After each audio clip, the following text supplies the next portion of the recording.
नमस्कार. प्रतीक्षा रेसिपीजमध्ये आपले खूप खूप स्वागत आहे. आज आपण कुस्का राईसची रेसिपी बघणार आहोत. पहिल्यांदाच ऐकलं आहे का? तर हा राईस व्हेज किंवा नॉनव्हेज थाळीबरोबर सर्व केला जातो.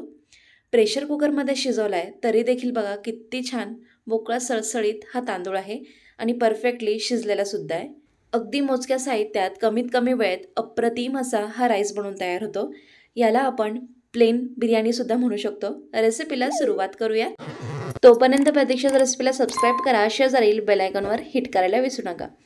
तर इथे मी 1 cup basmati long grain rice घेतलेला आहे. अगदी बासमतीचा सुवासिक तांदूळ वापरायचा, खूप छान भात होतो.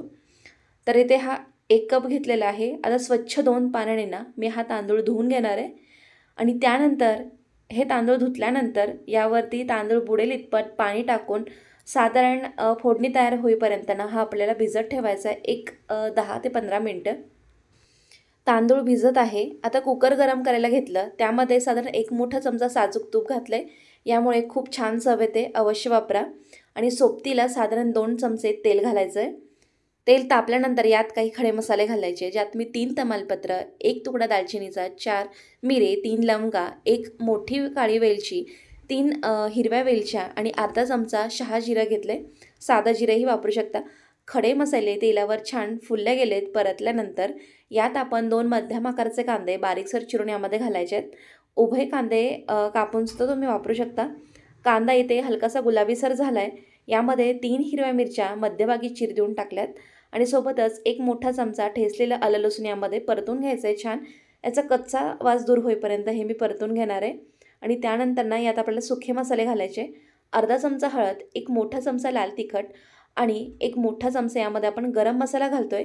गरम मसाला किंवा बिर्याणी मसाला तुम्ही इथे वापरू शकता. यामुळे ना भात खूप छान होतो. सिंपल मसाले आहे, जास्त कुठलेही मसाले यामध्ये घालू नका. 1 चमचा पुदिना घातला बारीक चिरून आणि कोथिंबीर घातली बारीक चिरून. 2 मध्यम आकाराचे टोमॅटो यामध्ये चिरून घातलेत. आता छान फोडणीबरोबर आपल्याला परतून घ्यायचं आहे. तर इतपतच टोमॅटो परतवायचा आहे, जास्त याचा गाळ करू नका. टोमॅटो थोडासा या भातामध्ये दिसला पाहिजे. छान चव येण्याकरिता, भाताचं टेक्स्चर छान येण्याकरिता यामध्ये आपण 2 मोठे चमचे दही घालणार आहोत. दही जास्तीचं आंबट नको असायला हवं. दही टाकायच्या वेळेला एकदा गॅस बंद करायचा किंवा लो करायचा. तर इथे बघा छान तांदूळ भिजल्या गेलेले आहेत. यातलं पाणी मी निथळून घेणार आहे. मीडियम टू हाय फ्लेमवर मसाला खूप छान परतला गेला आहे. तेल यातनं सुटू लागलं आहे. दहीसुद्धा छान मिक्स झालेलं आहे. आता ह्या स्टेजला यात चवीपुरतं मीठ घालायचं. भिजवलेला तांदूळ आपण सर्व ह्या फोडणीमध्ये घालणार आहोत. 1 मिनिटासाठी छान मिक्स करून घ्यायचं आहे मीडियम टू हाय फ्लेमवर आणि त्यानंतर यामध्ये पाणी घालायचं आहे. आता बासमती राईससाठी पाण्याचं प्रमाण कसं, तर 1 कप राईस होता, त्याकरता इथे मी 1 कप पाणी अगोदर मोजून घातलेलं आहे. कुठल्याही भांड्याचा वापर करू शकता, ग्लासचा किंवा वाटीचा. आणि वरती थोडंसं पाणी घालायचं, म्हणजे साधारण 1.25 कप इथे मी पाणी घालून छान मिक्स करून घेतलं आहे. आणि झाकण लावून याच्या मध्यम आचेवर 2 शिट्ट्या करून घेतलेल्या आहेत. मध्यम आचेवर याकरता ह्या कुकरच्या खूप पटपट शिट्ट्या होत्या, त्यामुळे मीडियम फ्लेमवर शिट्ट्या 2 काढून घेतल्या. कुकर थंड झाला आहे, वाफ गेली आहे. झाकण काढून बघितलं, बघा किती छान परफेक्टली हा भात शिजून तयार झाला आहे. अजून गरमागरम आहे, त्यामुळे थोडासा चिवट दिसू शकतो. यातली गरम वाफ हलकीशी गेली की छान मोकळा सुटसुटीत हा भात बनून तयार होणार आहे. गरमागरम कुस्का राईस मी दह्याबरोबर सर्व करायला घेते किंवा दही रायता याबरोबर सुद्धा मस्त लागतो.